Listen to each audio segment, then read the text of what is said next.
Okay. 26. Any change in the form by omission, addition, or interpolation which would alter its meaning would make the consecration invalid. Any other change, however small, even though it did not make the form invalid or even doubtful, is gravely sinful if deliberate. So if you deliberately left out something or deliberately changed something, which would really be rare, it would be gravely sinful, even if it is not invalidating. So if you were to add something by devotion, like I baptize thee in the name of the Father and the Son, the Holy Ghost, and the Blessed Virgin Mary, or something like that, you could see somebody doing that. The form remains valid if indeliberately it is mispronounced through ignorance or through a defect of speech. As I said, shifting the accent as long as it doesn't change the meaning of the word. See, that's or putting the wrong ending. As I said, I've read other authors where the beginning of the word is more important than the end of the word. But you should pay special attention to those forms. But it is very easy to get distracted in Mass because it is so automatic after a while that you can think about anything and still do the Mass correctly. It's true. Sometimes you can't remember if you consecrated.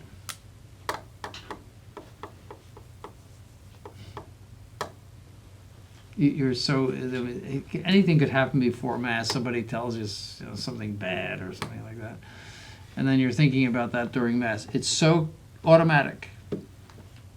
I mean, not when you're a young priest, because you have to think about it a lot, but after you have said Mass many times, it's totally automatic. You see, so you have to be careful when it comes to the forms and everything.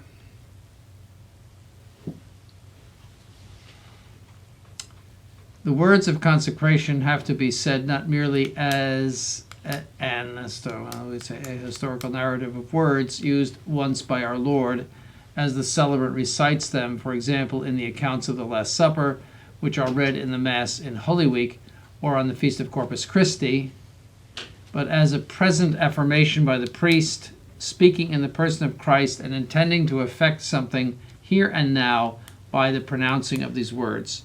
So we've seen that you have to pronounce not merely narrative, but also enunciative, which means you are declaring something about this matter. See, so I may have said to you in the Corpus Christi, you're reading the Epistle of St. Paul, which has the forms in it. The valid matter is right next to you on the altar. You're not consecrating, though, because you're reading only narrative.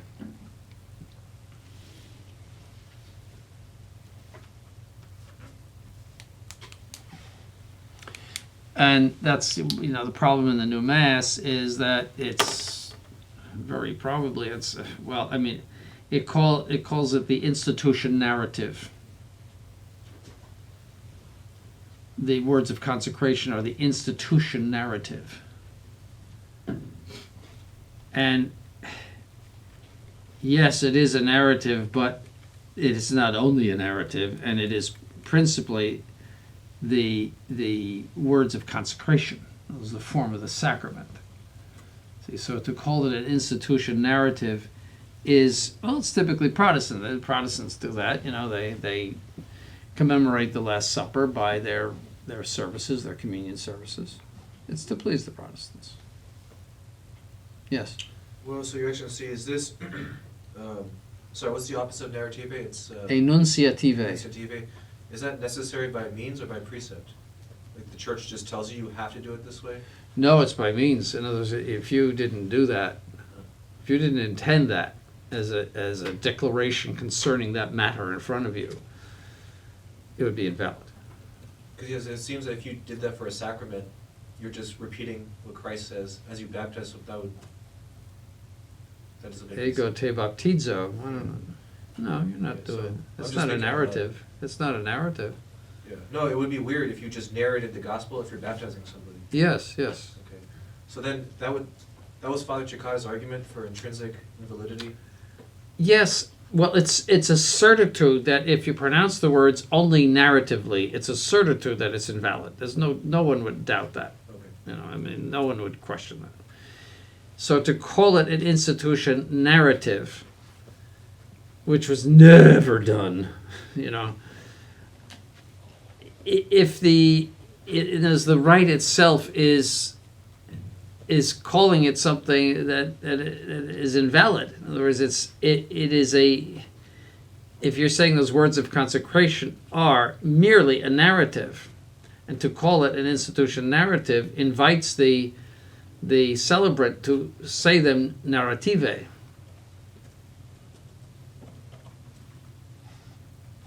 Well, that's the intention of that rite.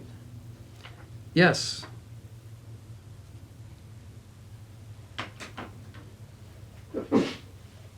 And given the context also of the rite, that it was made to please Protestants, it was done with the help of Protestants, etc. We saw some of that in that biography. I think that you could make that, I think it's a certitude, yes. Well, with everything remaining the same, if the minister used that right but did intend to pronounce them initiative, it would be valid? That is disputed. Whether you can take, for example, if I took the Book of Common Prayer and use that, which I think has a valid form in it, but the fact that I'm using a non-Catholic rite, there was a whole book written about that, and the answer was no. I have it. I have that book, or else it's in the library. The rite has an intention, and the use of that rite. See, for example, you are presumed to have a Catholic intention if you use a Catholic rite. See, so if somebody uses the Roman Pontifical for ordinations, and he does everything as he should, according to the book, he is presumed to have a Catholic intention, the correct intention, unless there's proof to the opposite. In other words, where he says, I don't believe a word of this, so I don't intend to consecrate, to ordain anybody. If he says that in front, before the ceremony, which I think it would be very, very unlikely, unless there's proof or serious suspicion to the contrary, he is presumed to have a Catholic intention. So if you take a Protestant book, you are presumed to have a Protestant intention. So what if the person didn't have a Protestant intention? Like if because I'd be a It's presumption. disputed. In other words, same thing. Can you get up after you've paid your ticket on the airline and you get up in the aisle and say, I don't agree with where this aircraft is going? Well, in this case, isn't he the pilot? Because he's piloting the craft. It's disputed whether you can do that. So it doesn't do you much good because it is disputed, and but the presumption gives way to fact. But whether you could, whether that's possible, that you're using a Protestant rite. In other words, it just seems to be. Why are you using a Protestant rite if you don't have a Protestant intention? I just mean the abstract. Like for example, if I don't know, there was a priest. I'm making this up, but a priest who is Eastern Orthodox, and he wants to become a Catholic, and he doesn't know about traditional Catholicism, so he reconciled with Rome, and he begins to say Mass for some reason according to the new rite, and he doesn't use a narrative intention, but uses the enunciative intention. It would seem that if he's Orthodox, he's validly ordained, he has the intention that the Church does. If the form's not essentially defective, I would imagine it's valid. Possibly so, because again, it has the aspect of a Catholic rite. In other words, it's not exactly the same thing as the Book of Common Prayer. So again, because of the problem of material formal. In other words, you have a juridically Catholic rite, which is formally non-Catholic. So, yes, in other words, he takes what is juridically Catholic by all appearances a Catholic rite. In other words, it's not something produced by a non-Catholic sect. That's what I'm trying to say. It's produced by what purports to be the Catholic Vatican. Your Excellency, Yeah. wouldn't it be better to say that it's a putative liturgy, because it wouldn't even be legal because they don't have the authority to promulgate it? Yeah, however you want to say it, it's in other words, it's not a sect. What I just said in the newsletter, it's not a sect. So, and it's promulgated with an aspect of Catholicism. Let's put it that way, however you want to describe it. Yes. Also, Your Excellency, I know you say it's disputed, but I know Bishop Uriah falls on the side of saying if you have the good priest who's valid, who tries to say the new Mass, he says his good intention, if I remember correctly from Father Dutertre, he says that no, that would still be invalid. And I know that's there's a whole. I'm not Yes. really up on it. It's just there's a whole book written about it, and it was about Anglican orders. That the rite has an intention, and the use of that rite is so. In any case, new Mass is zilch. I mean, the fact that there even would be that much doubt in the practical order, doubt about a sacrament is the same thing as invalidity. It's useless in the practical order. A doubtful sacrament has the same value, quote unquote, as an invalid sacrament in the practical order. You have to avoid it. But that would be actually a good thing to research.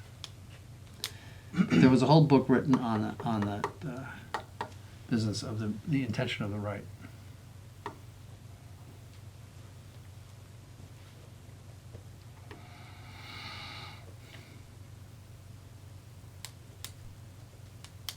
All this is secured and practiced by the fact that the celebrant intends to consecrate and offer sacrifice.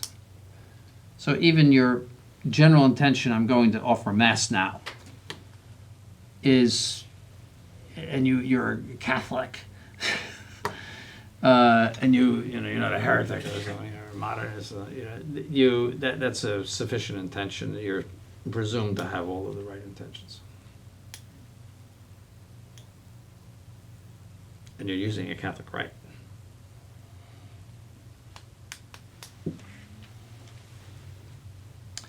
If the celebrant at any time after the consecration does not remember having pronounced the words, he need not on that account be worried.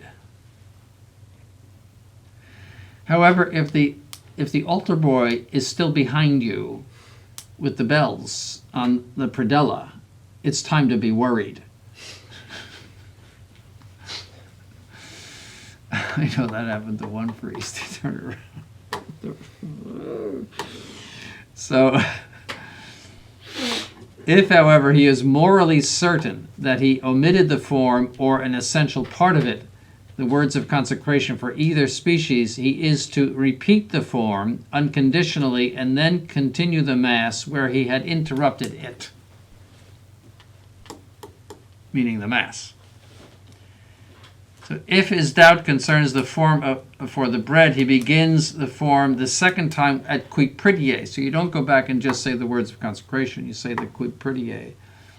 But if his doubt occurs almost immediately after the consecration, it suffices to say just the words of consecration because you have just said the Qui Pridie. If the doubt is about the consecration of the wine, he begins at Simile Modo. But sometimes you're reciting it and you mess up. You just go back and start again. Something happens. A baby screams or something like that. Or you just mispronounce a word because you do. But you shouldn't get scrupulous about it. But you should pay attention to what you're saying. You should hear yourself saying it. But don't say it. You're not supposed to say it any louder than the rest of the canon. Some priests do. it should not be heard except by someone standing right next to you, and you should hear yourself. So it should be a whisper. You don't voice it. Remember I said you don't use your voice actually to say it. Some priests you can hear all the way down.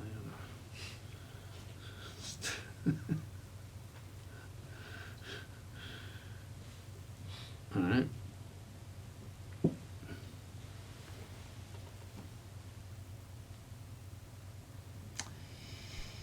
If the celebrant has a really well-founded positive doubt means it's based on some real evidence and not merely a negative one, like, did I?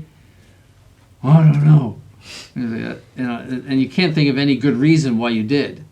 That he omitted something essential in the form, he is to repeat the form which had been defective, but with the tacit condition if the previous consecration was invalid. So, conditionally, you repeat the form.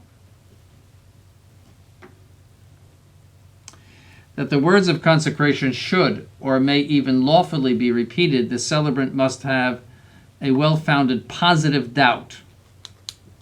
You should know that from moral theology. And about something that is essential to each form. So if you leave out anum, no one says that that's essential to the form. Why you would leave out anum, I would not know.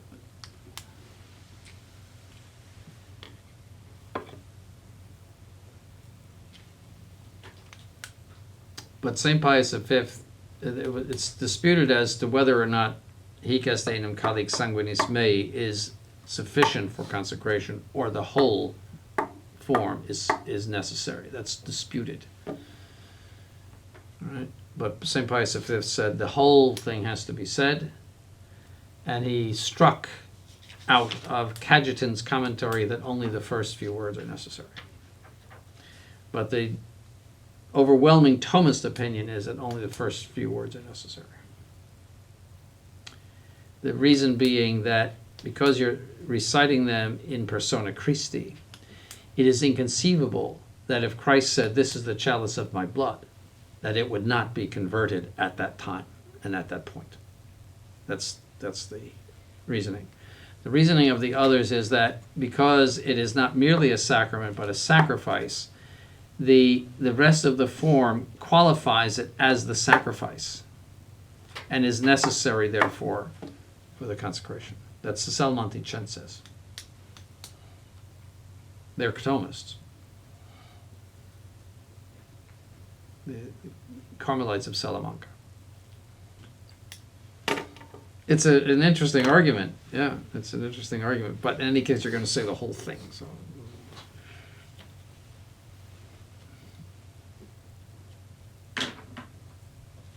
Yes. But they wouldn't say that the consecration of the Eucharist doesn't take place until after the chalice is consecrated, would they? Well, for the Mass, in other words, for the if you had the intention of only doing one and not the other, you consecrate invalidly. It has to be done in the Mass. I cannot take a piece of bread and say the words of consecration and then like at breakfast or something. You see, it has to be done in the Mass.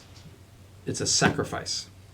And so that's the argument, is that all of that pouring out, etc., is a predicate on, it's a description, you might say, of the sacrificial aspect of the consecration.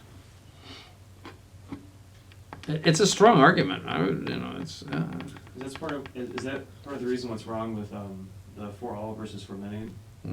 Because if it is necessary, you have an essential change of meaning. To make it at least doubtful to say that for all? At the very least. Because it is a change in the very narration of the gospel. In the gospel, it's peripolon. And don't talk to me about the Hebrew, because the inspired text is the Greek. Peripolon, which means be for many, pro multis. And they spread around, as I may have told you, the lie that in Hebrew there is no word for many, that it's always all, and that's not true. Kol means all. And Rabim, I think it is, it means many. There is a, yes. I remember reading explicitly in the Catechism of the Council of Trent, it was even spoken about why you don't say for all, is the effect of the redemption for the elect. That's St. Thomas Aquinas. That it says for many, that is for the elect. That's the meaning of many versus all. Although the sacrifice is sufficient for all men, etc., and the is offered for all men, the application of the sacrifice is only for many. So in that context, you said for all, wouldn't that mean universal salvation? Is all men? That was the whole idea of it. And so it's all men. It's ecumenical. It's everybody. We're all going to heaven. That was the sense of it. I remember it. And then Ratzinger finally figured out, the great scholar, well, that was a mistranslation. But don't worry, all of those masses are valid. Not to worry. It's an essential change in meaning. There's an essential difference between many and all. Many could be all, but all cannot be many. And there's a restriction on many.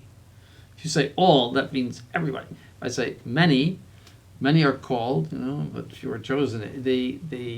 And there are cases where many in the Old Testament does stand for all. It just, in the context, it stands for all. I can't think of one right now, but you do have cases of that, yes. I think it was in Daniel, many shall arise at the judgment. No. And see, many does not exclude all. But all excludes the idea of only some. So you have a definite change in meaning. If I say many students will pass the test, or all students will pass the test, see, that's an essential difference. Many simply means multitude, more than one. And that could, in fact, be all, but all has the idea of inclusivity.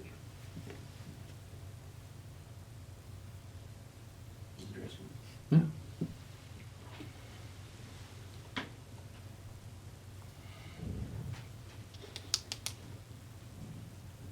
A lot of priests still say all, though, I think. A lot of Novus Ordo priests. But the fact that, those Novus Ordo priests, you think they would wake up that the Vatican would make a mistake about that? For how many years? From 1969 to 2012, that's when they discovered it. You would make a mistake about that?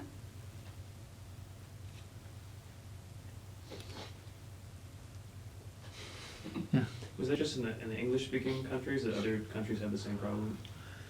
The French said pour la multitude, whereas the traditional French was pour plusieurs, which means for many.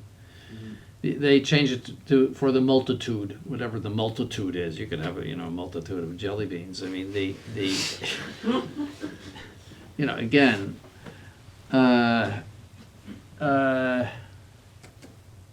the Italian was per tutti, for everybody, für alle, the Germans. Yeah, they all went for the.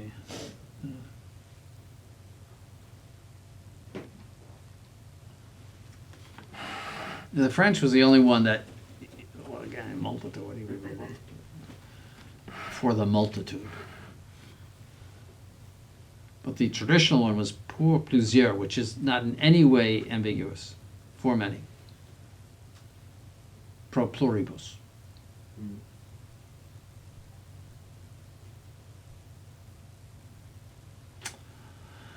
So,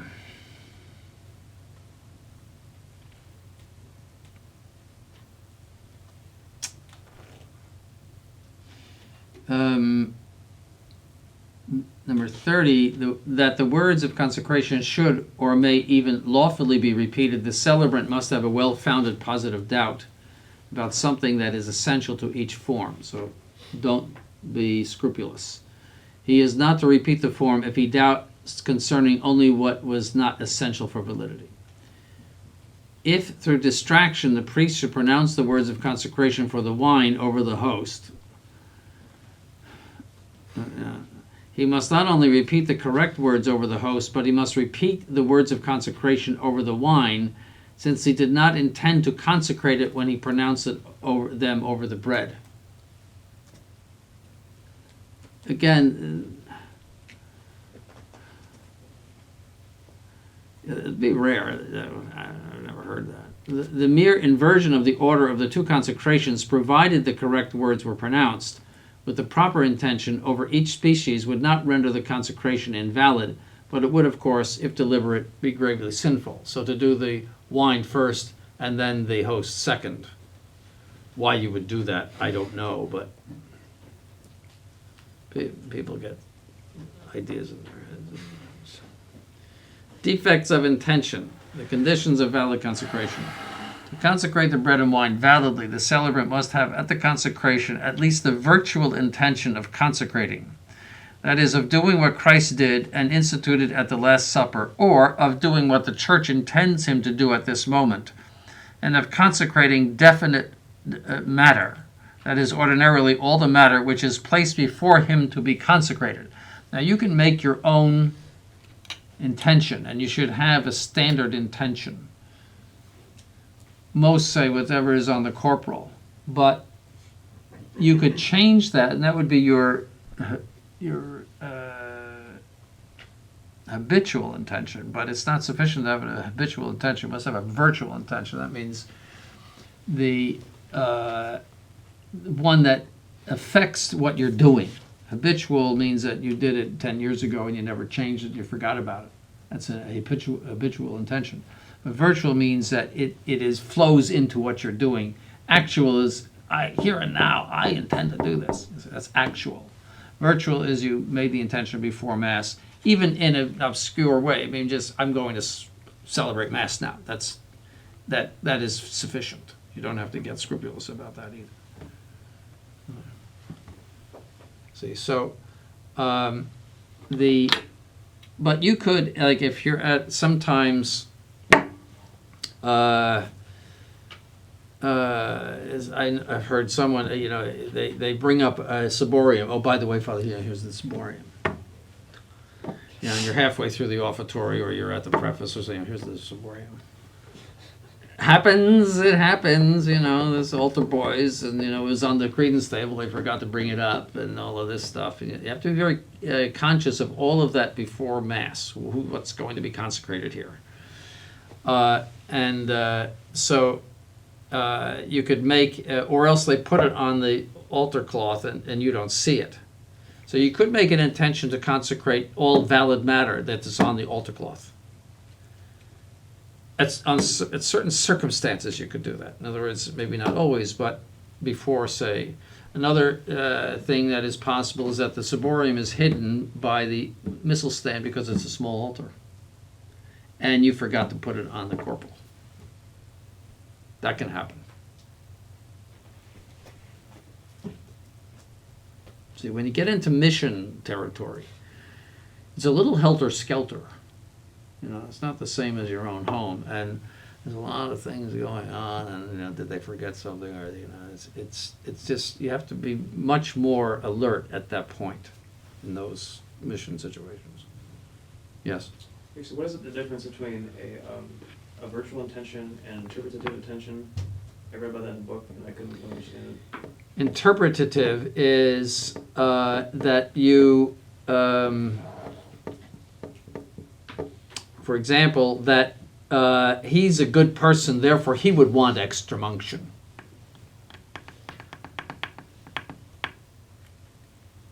Not good enough. If he were a pious Catholic, you could assume that. But just, he's a wonderful person. He mowed the lawn every Saturday, and he really kept the place looking nice. But he's married 3 times, and the one he's with now isn't even his wife. And you can't base it on that. You could. That's what interpretative is.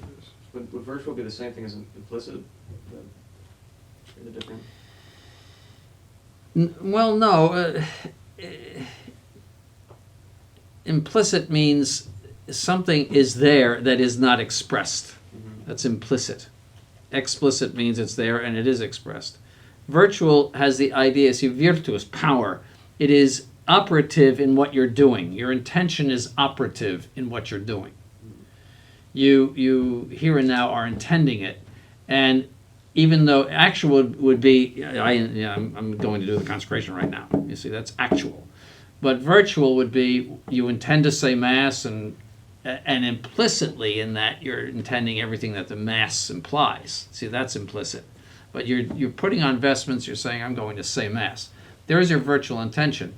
You could be as distracted as could be as the babies are screaming in the back or something like that, and you wish that baby would just shut up.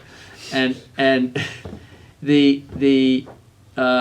your virtual intention is still operative there. Your actual is not, because you're distracted. But your virtual is operative. But you can't say the day you're ordained, I make the intention to consecrate, and all the Masses I say, that's just habitual. Habitual is not sufficient for sacraments. It's sufficient, though, for Mass intentions.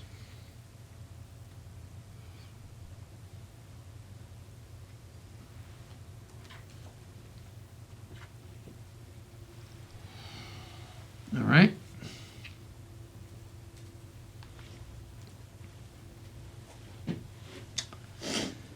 Let's see. Okay. Hence, so you have to figure out when you get ordained what your intention will be, and you should make that intention. There is actually a formula for intention in the Missal, I think, but you have to be specific about what you're consecrating. Hence, the matter to be consecrated must be physically present and perceptible by sense, not necessarily actually perceived. So it could be a ciborium on the corporal that is behind another ciborium, a little one behind a big one, and you didn't see it, but it was on the corporal. That should be definitively. There it is. Definitely determined, not necessarily explicitly. Only when these conditions are fulfilled can the words hoc and hic of the form of the sacrament be verified according to ordinary human estimation of the meaning of this. See, this thing, that's what you're saying. This what is before me, this thing before me. Hosts placed at a distance, or say closed up in a cupboard near the altar, would not, in common estimation, be regarded as present in the intention of the consecrating priest, and so would not be consecrated. Should the celebrant intend to consecrate, say, 10 out of a number of hosts before him, because there's not, I have 25 hosts in here, and there's only 10 people at Mass, I'll just consecrate 10. Oh, I could see it. But did not determine which 10. None would be consecrated, because the matter would to be consecrated was not sufficiently determined. Yes? Your Excellency could say the 10 first that I take. No. No, you would have to separate 10. You'd have to put some aside.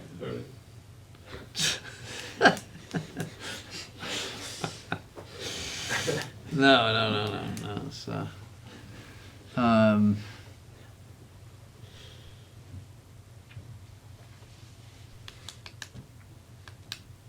and be careful of that too. If you're using plural formulas, in some cases in baptism, not so much the baptism of the child, but there's some plural stuff that you say in the baptismal rite.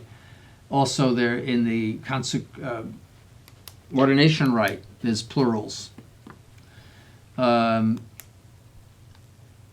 Be careful, because if you say a plural form for one person,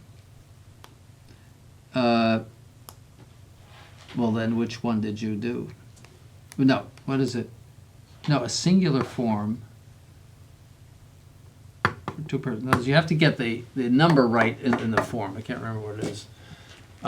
Yes, if you did a singular form for two persons. Well, which one did you do? Yes. Actually, so maybe the older.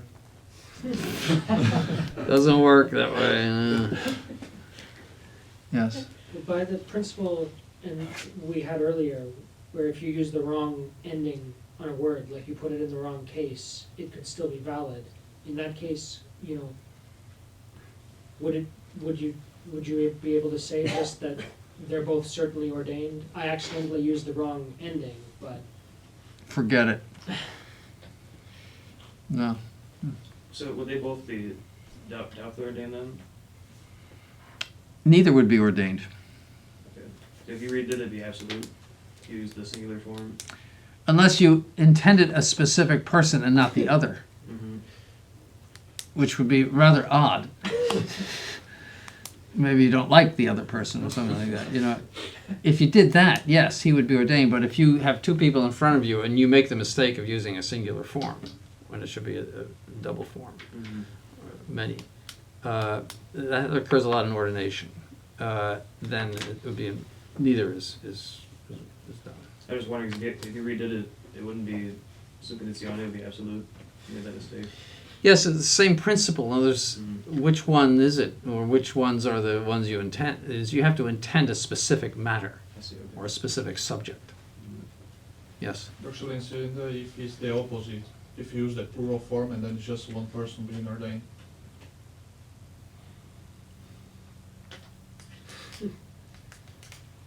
I would redo it. Right.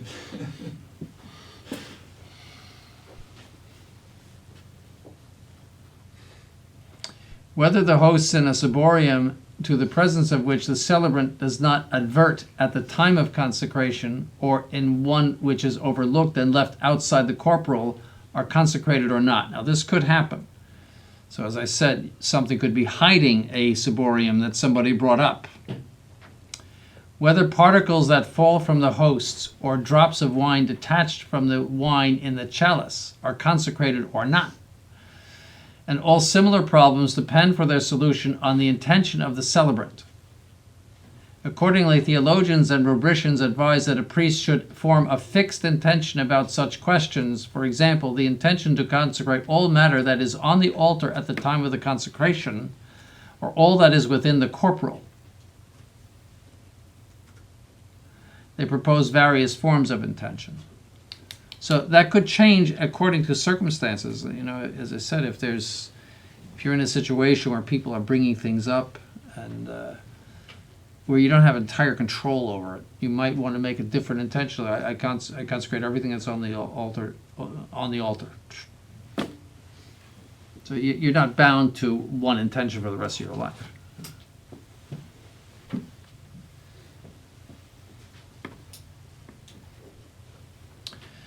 The form that seems to be the best, to be the least complicated and yet the most comprehensive and effective is the removal for the removal of all doubts and anxieties is this: for the bread I intend to consecrate all the matter which is apt for consecration and which is on the corporal at the moment of consecration.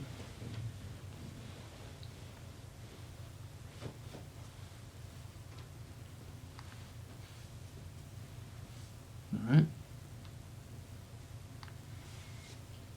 2. For the wine, I intend to consecrate all the matter that is apt for consecration and which is within the chalice at the moment of consecration.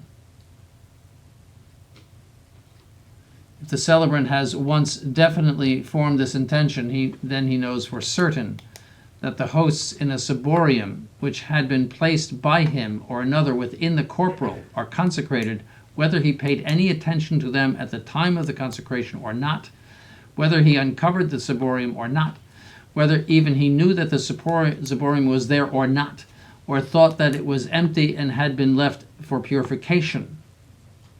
On the other hand, he is equally certain that the hosts in a ciborium which, by inadvertence, had been left outside the corporal, or hosts hidden under the corporal, are not consecrated, even though he fully intended beforehand to consecrate them, even though they are needed for the communion of the people, etc.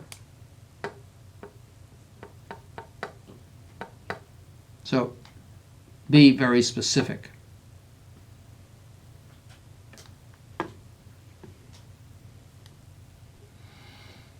That all tiny particles of bread, provided they are perceptible by sense and so apt for consecration. So little tiny particles are not apt for consecration because they are not able to be signs. A sign must be seen. So if you cannot distinguish it from lint, see, then they're not apt for consecration. Or fall onto it during Mass, or that may be at the bottom of the ciborium, placed within the corporal, are consecrated.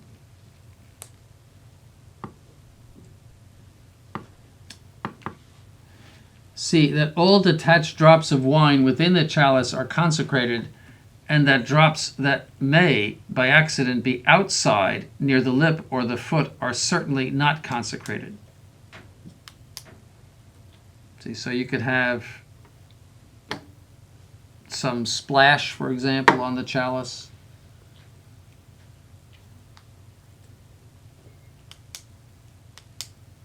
Sitting outside the cup, things like that, something on the bottom of the chalice. By having then a fixed and habitual intention regarding the determination of the matter to be consecrated at his Mass, a priest prevents all doubts and anxieties and forestalls endless discussions as to his real or presumed intention and the rest. If in error unconsecrated hosts were mixed with consecrated ones, the entire lot must be consecrated again conditionally, that is, with the intention of consecrating the whole number with the condition if they are not consecrated, or with the intention of consecrating those particles which are not in fact consecrated. That would be rare.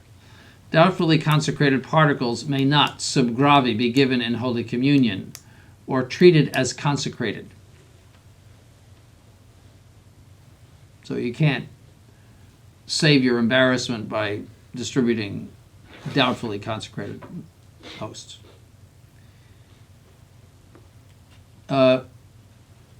If few in number, they are consumed. If few in number, they are consumed before the ablutions in Mass.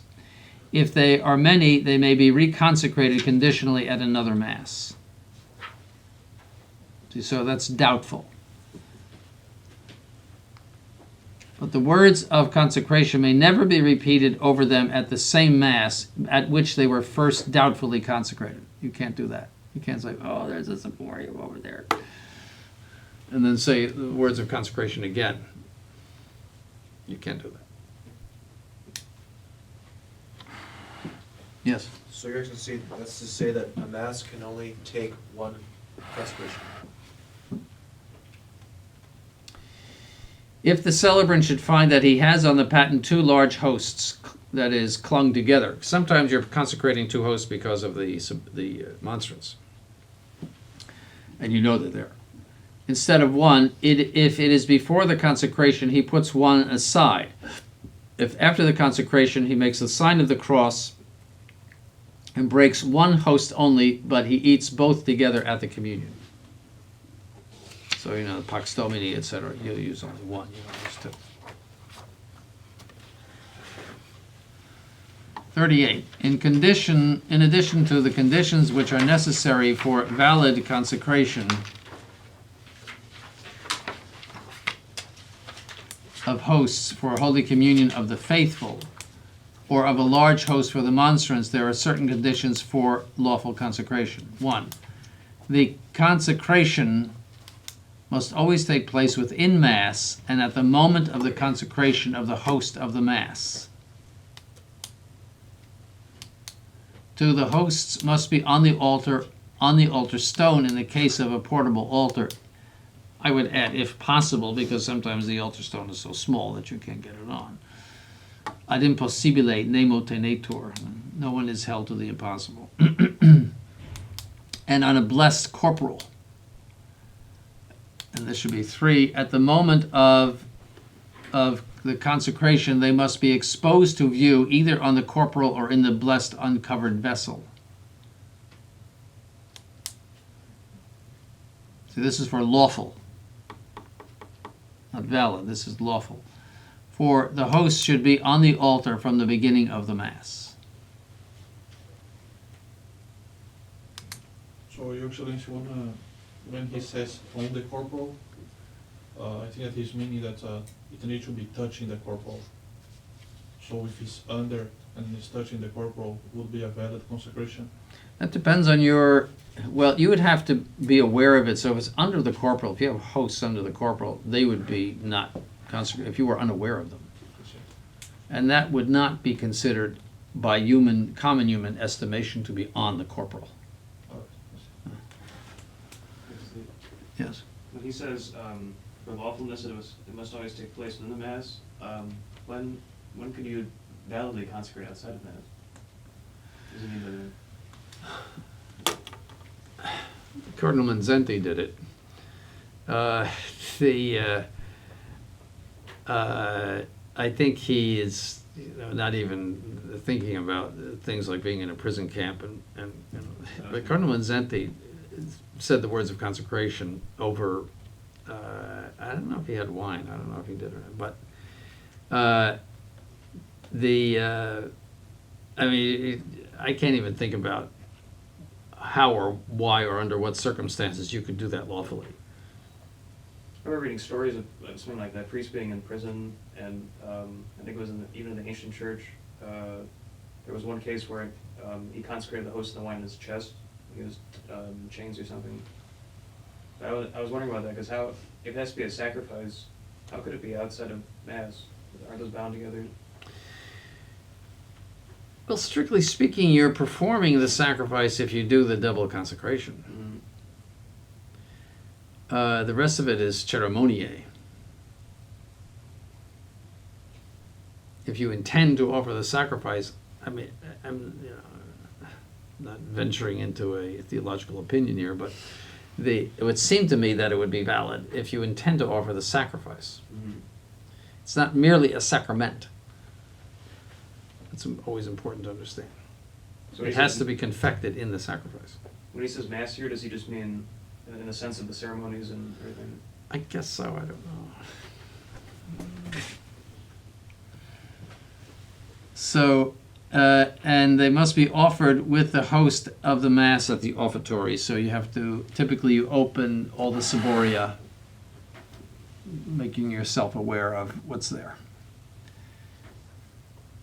They may, for a reasonable cause, be brought later during the offertory or even during the preface. That happens.